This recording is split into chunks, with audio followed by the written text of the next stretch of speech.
প্রথমেই জানাই ছোটদের ভালোবাসা, বড়দের প্রণাম জানিয়ে আজকে আমি দেখাবো একটি সুন্দর খুব সহজভাবে বেবি ফ্রক বানানোর উপায়।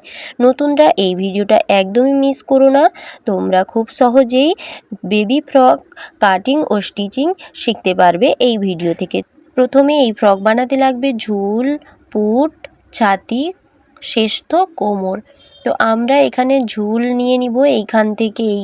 এটা কাটবো কিন্তু 4 ভাঁজে, মানে 4টা কাপড়ের ভাঁজ থাকবে।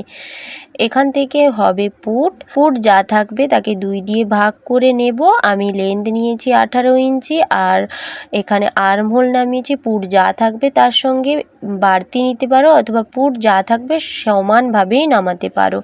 ছাতি যা থাকবে তাকে 4 দিয়ে ভাগ করে যা হবে তার সঙ্গে এক্সট্রা সেলাই মার্জিন যোগ করতে হবে। আর পুট থেকে যতটা হবে সেই সোজা হবে কোমরের লাইন। কোমর যা থাকবে 4 দিয়ে ভাগ করে ওটাই আমরা এক্সট্রা সেলাই মার্জিন যোগ করে বসাবো। তো দেখো, দিয়ে এইভাবে একটা শেপ দিতে হবে। চলো আমি তোমাদের কাটিং করে দেখিয়ে দিচ্ছি। তো এখানে আমি দুটো ড্রেস কাটিং দেখাবো, একটা হচ্ছে টেপ ফ্রক আর একটা হচ্ছে এই যে আমি যে মানে এটাকে কি কাট বলে, এমনি এর মানে 1 পিস আমরা বলি, সেই ধরনের ফ্রকটা আমি বানিয়েছি। তো দেখো, আমি প্রথমে মাপগুলো নিয়ে নিচ্ছি। প্রথমে ঝুল এখানে নিয়েছি 18 ইঞ্চি, তারপরে পুট নিয়েছি 5 ইঞ্চি, তারপরে আর্মহোল নামিয়েছি 5 2 সুত। সেখানে সেই সোজা আমি নিয়ে নিয়েছি ছাতির মাপটা আমি নিয়েছি 8.5 ইঞ্চি মতো। সেখান থেকে শেষতোর মাপ নিয়েছি এই যে মিডিলের একটু নিচে। তো আমি শেষতোটা, আমার মেয়ে খুব ছোট তাই শেষতোটার মাপ নিয়ে ওটা আমি আন্দাজ মতো বসিয়ে নিয়েছি। আর নিয়েছি 6.5 মতো ফিটিং লাইন, আর এক্সট্রা 1/2 ইঞ্চি সেলাই মার্জিন নিয়েছি। দিয়ে আমি কিভাবে শেপ দিচ্ছি দেখে নাও। এই যে এইভাবে তোমরা শেপ দিয়ে কাটিং করে নেবে, তাহলে তোমরা তোমাদের নিজেদের ছেলে হোক বা মেয়ে হোক তাদের জন্য ড্রেস তৈরি করতে পারবে। অবশ্যই আমি ছেলেদের জামা কাটিং করেও দেখাবো।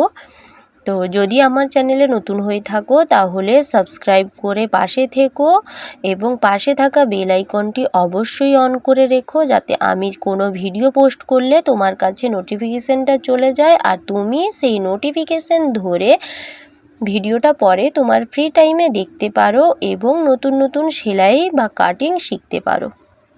আজকের ভিডিওটা একদমই নতুনদের জন্য। যারা নতুন সেলাই শিখছো তারা এইভাবে কাটিং করে শিখতে পারবে। প্রথমে ছোট ছোট জিনিস বানানো শিখবে, তারপরে নিজেদের জন্য আরও সুন্দরভাবে বানাতে পারবে। তো জামাটা আমি সেলাই করে অবশ্যই পরের পার্টে দেখাবো। আজকে এটাতে আমি কাটিং করে দেখালাম। তো আজকে একটু লাইটটা কমের কারণে হয়তো ভিডিওটা কেমন হয়েছে জানি না, তোমরা অবশ্যই কমেন্ট করে বলো। এই যে আমি কাটিং করে নিয়েছি, তবে হ্যাঁ, এই যে ব্যাক পার্টটা আমি কিন্তু খোলা পার্ট রেখেছি, কারণ এক সাইডে ডিজাইনটা আমি সামনের পার্টে রাখার জন্য আমি পেছনের দিকে জোড়া রেখেছি। যদি কেউ চেন বসাতে চাও চেন বসাতে পারবে, বা কোনো ডিজাইন করতে চাইলে অবশ্যই সেটা করতে পারবে। আর জামাটা কেমন হয়েছে কাটিং করার পরে আমি দেখাবো, অবশ্যই কমেন্ট করে বলো। যথাসাধ্য মতো আমি বোঝানোর চেষ্টা করি। যদি আমার সেলাইয়ের কোনো ভুল ত্রুটি তোমরা পাও অবশ্যই আমাকে বলো যে আমি কোন জায়গায় ভুল করছি, তাহলে আমি সেই ভুলগুলো শুধরে নেওয়ার চেষ্টা করব। দেখো, আমার জামা কাটিং করা হয়ে গেছে একটা। আমি দুদিকেই এটাতে গোল গলা রেখেছি। কেমন হয়েছে বলো তো? আর আমার মেয়েকে পরে কেমন লাগবে সেটাও আমি তোমাদের অবশ্যই কোনো শর্ট ভিডিওতে দেখাবো। এরপরে হচ্ছে সেম একই ডিজাইনের, শুধু কালারটা একটু আলাদা। আমি এটা কিন্তু সেমভাবে বানাবো না, এটাই একটু আলাদাভাবে বানাবো। টেপ ফ্রক যেহেতু গরম পড়েছে, এই সুতির কাপড় বাচ্চাদের পক্ষে খুবই আরামদায়ক, তাই এগুলো আমি নাইটি কাটিয়েছিলাম তার থেকে বেঁচেছিল।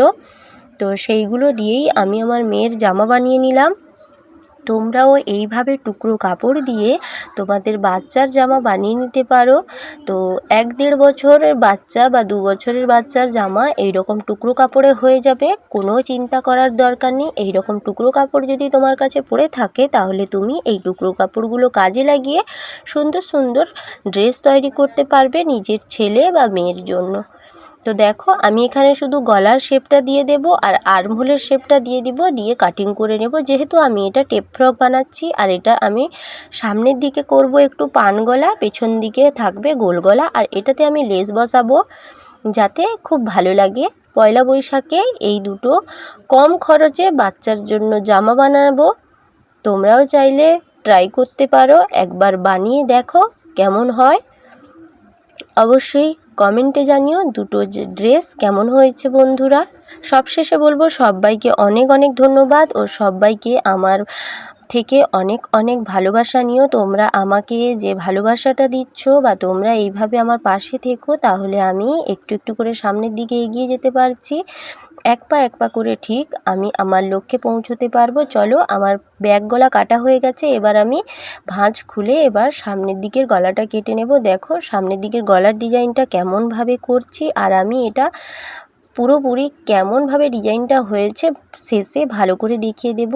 তোমরা একটু ভালো করে দেখে নিও, আর ভিডিওটা কষ্ট করে একটু ফুল ওয়াচ করো, টেনে টেনে দেখো না, তাহলে তোমরা কিছুই বুঝতে পারবে না। তাই যেই দেখবে বলবো ফুল ওয়াচ করো, কখনো টেনে টেনে দেখো না।